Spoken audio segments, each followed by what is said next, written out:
Hey everyone, InsomniaticTV here, and welcome back to another video. But this one's going to be a little bit different. We're going to be talking about a game that just recently released, and talk about the flaws of said video game. Topics we'll be covering are the gameplay, the progression system, and how Demon Slayer and a demon works, and the problems with said game. So you start off just like any other normal game, at the title screen. You're presented with two characters that look as if they're having a standoff, and a menu of options to choose from. I chose to customize my character and make something that would be more fitting of a Demon Slayer.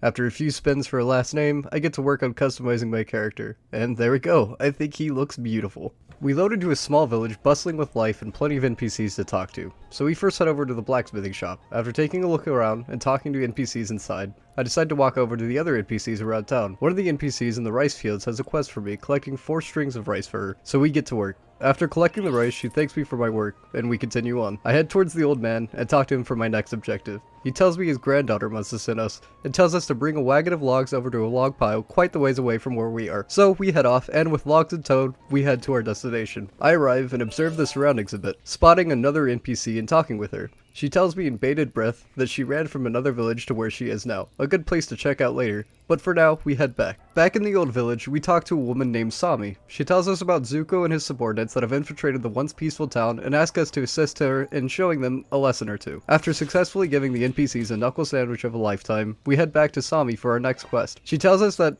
her sister was recently kidnapped by Zuko and his subordinates and demands that we rescue her sister. I rush over to the site with hands balled up, ready for a fight. I gather up Ryaku and show goons a thing or two about concussions. Once back at Sami, she thanks us again, but requests one more thing out of us. She asks that we take out their main leader, Zuko, who has been causing all the problems around town. So, we make our way there, and prepare for the battle. Swiftly taking Zuko out, not without suffering a few injuries ourselves, Somi tells us that her grandfather seems to be struggling with his cardigan. We leave the old man in the dust like the gangster-ass people we are, and head towards the village that the NPC we talked to down the road told us about. Walking around the new village named Ushimaru, I look around at the stalls, people, and buildings that linger in this quaint town. Searching around for a quest to do, I find a man that greets us with a solemn expression, asking us to bring a bowl of food for his daughter. I obliged and took the bowl off the man's hands to bring to his daughter. Heading back down the road to where our marker takes us next. We meet with the same woman that tells us about Ushimaru once again, and give her the food that her father asked us to take. She takes the food, saying that she didn't want it because she knew her father would need it more, but takes it anyways since she knows he is stubborn, leaving us with a thank you. Back in the village, I notice more folks, and are you fucking kidding me right now? It takes level 20 before I can even do the next quest. What the fuck is this? Now you may be thinking, that seems a bit over-exaggerated, right? It's only 20 levels and I was leveling up fast. You'd be dead wrong, my friend. It took me the equivalent of upwards of 3 days now to get my main character's mastery up to 100, and my main character still can't even fight Nezuko, which is supposed to, according to the wiki, be a mid-level boss. Next up on the list of what the fuck was the dev thinking, why does it take a game pass to see your progress bar for your breathing level?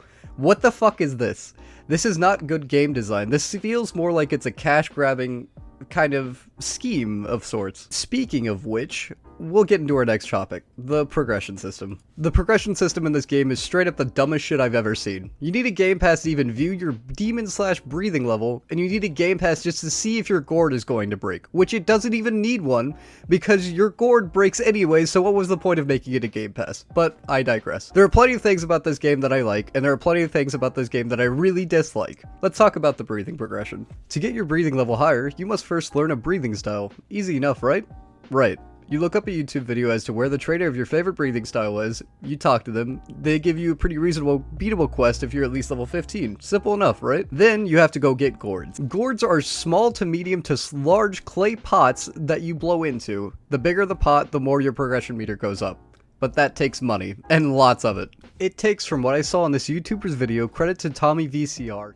Real quick, just wanted to update you guys. I did find some more new information about the breathing and how much money it would take specifically, thanks to a person who posted on their subreddit called A Lot of Wishes. He has this picture here that I'll show on screen, showing how much it takes to get to true total concentration breathing. So if you guys are interested, pause the video now, you can read through it, and let's continue with the video. On top of the fact that you can't actually see what level your total concentration breathing is without a game pass, which is by far the stupidest shit I've ever heard in a video game. Why lock a progression bar behind a game pass, and then lock the fucking durability of the gourds behind more game passes? What the fuck? Why would I want to spend this many Robux just to see if I'm progressing in a game about progression? It's the same with Demon, but a little bit different. Demon requires you to find a specific NPC that only spawns during the night, and it could be a random spawn in very specific locations. Or, guess what? It's your favorite. That's right. More game passes. You spend 600 Robux and you fucking just get to see Muzan anytime. Enjoy your fucking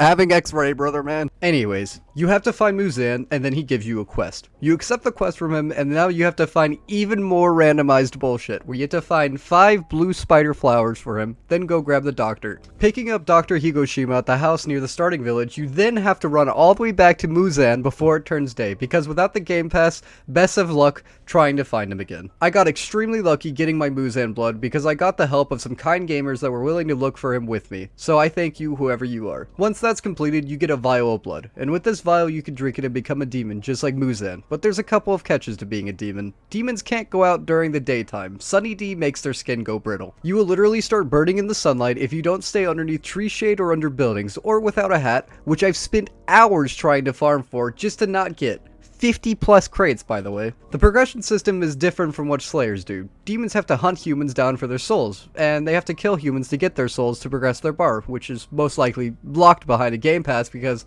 who the fuck would spend money on a fucking progress bar? Once you've acquired a soul, you consume the soul and gain a little more progress on your demon bar. The more demon bar you have, the more moves you can use in consecutive strikes, just like with Slayer. The more breathing you have, the more moves you can do in succession. I know I've been talking a lot about the game passes, and I am very upset at them, but I should explain why I'm upset at them if it wasn't obvious already. The game passes in this game are ridiculous. There's no reason a game pass should be this expensive for a game that looks like it was done in a week. Let's go through a list of the most expensive game passes to the least expensive, and I'll be ranking them from the most important to the least at the end. Sealed box, 5,000 Robux. Carry your friends in a Nezuko box, they will receive the same amount of money, XP, and mastery as you. Private servers, 900 Robux. Allows you to create a private server, a server that only you and your friends can join. More character slots, 800 Robux. Self-explanatory, gives you 2 extra slots instead of just the one. Set spawn anywhere, 700 Robux. Again, self-explanatory, allows you to set a spawn point anywhere on the map. Crow customization, 600 Robux. Options for different types of birds as companions and customize their accessories. Muzan spawn, 600 Robux. Shows you where Muzan spawns during the night. More facial accessories, 350 Robux. You'll have access to a new bundle of facial accessories. You'll have them regardless of your race. More eyes options, 350 Robux. A new bundle of eyes will be added to your eyes options. You'll have them also regardless of your race. Urokodaki's mask, 250 Robux.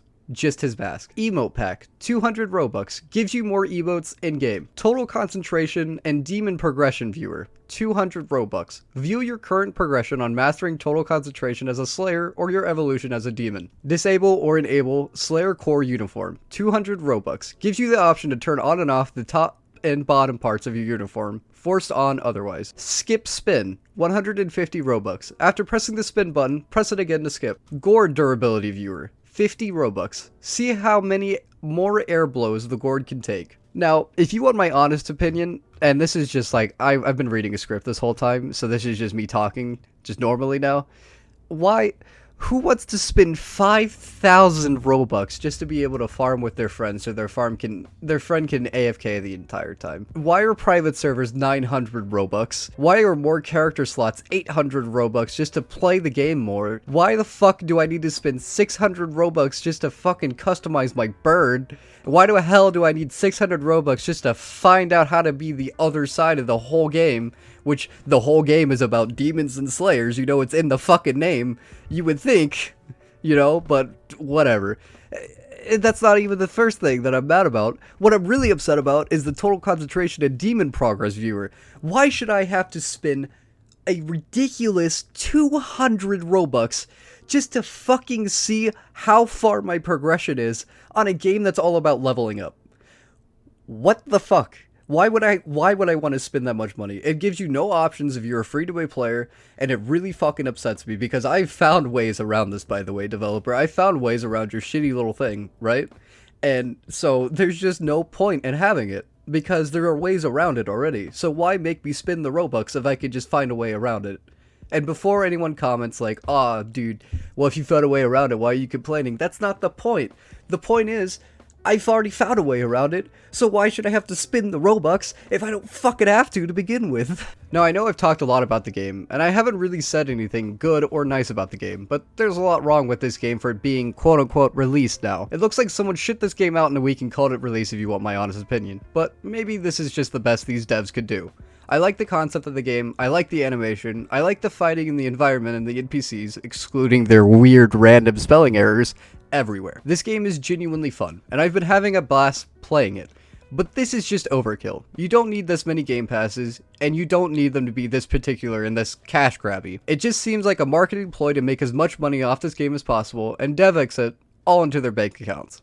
Just to dip out in the end and take everyone's hard-earned money. But anyways, I'm done here. Like the video if you did, dislike if you didn't, shoutouts to my boy Eclipse, and I'll see you all later. Peace.